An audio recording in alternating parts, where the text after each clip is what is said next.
ஹாய்ங்க, எல்லோரும் எப்படி இருக்கீங்க? இந்த வீடியோ பார்த்திங்கன்னா நேற்று ஈவினிங் எடுத்த வீடியோ. சண்டே இல்லைங்களா, அதனால் எனக்கு லீவு. சரி நம்ம கொல்லிக்கு போய் பார்த்துட்டு வரலான்னு சொல்லிட்டு போயிருந்தோம். ஈவினிங் டைம் சூப்பராக இருந்தது. அது இல்லாமல் எங்கள் சித்தி ஊர்லேருந்து வந்திருந்தாங்களா, அவங்க ரொம்ப நாள் ஆச்சு போய் பார்த்து அப்படின்னு சொன்னாங்க. சரின்ட்டு நாங்கள் எல்லாருமே போயிருந்தோம். கொல்லியில் முன்ன பார்த்தீங்கன்னா மரவள்ளி கிழங்குல பில்லு அதிகமாக இருக்குது, என்ன பண்ணலாம் சொன்னீங்களே. கடைசியில் அப்புறம் ஆளை கூட்டி களை வெட்டியாச்சு. இப்போ பார்க்க நல்லா இருக்குது. இப்போ பார்த்தீங்கன்னா மறுபடியும் களை வெட்டி ஒரு வாரம் தான் இருக்கும். அதுக்குள்ளே பார்த்தீங்கன்னா குட்டி குட்டியாக ஒரு 2 இலை பில்லு வந்திருக்கு. இன்னும் ஒரு வாட்டி களை வெட்டணும்னு சொல்லிக்கிட்டு இருக்காங்க.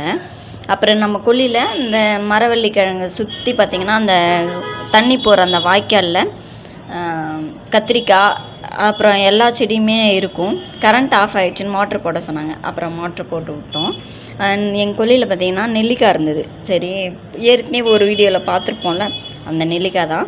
அப்புறம் பார்த்திங்கன்னா கருவேப்பிலை ஒடிக்கலான்னு போகும்போது பார்த்திங்கன்னா பெரிய பாம்பு, அது மேலே இருக்க அந்த தோல் உரிச்சு வச்சுருந்துச்சி.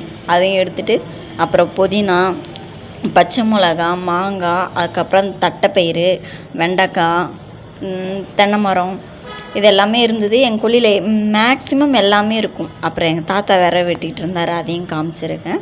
அப்புறம் கடைசியாக மாட்டுக்கு கொஞ்சம் புல்லு பிடுங்கிட்டு வந்து போட்டுட்டு அப்புறம் நாங்கள் எல்லாருமே கொஞ்சம் நேரம் தண்ணியில் விளையாடணும். அதுக்கப்புறம் கொஞ்சம் இருட்டாயிடுச்சா, சரி வீட்டுக்கு போகலான்னு சொல்லிட்டு கிளம்புனோம். இந்த வீடியோ எப்படி இருக்குன்னு சொல்லுங்கள். தேங்க்யூ ஃபார் வாட்சிங். பாய்.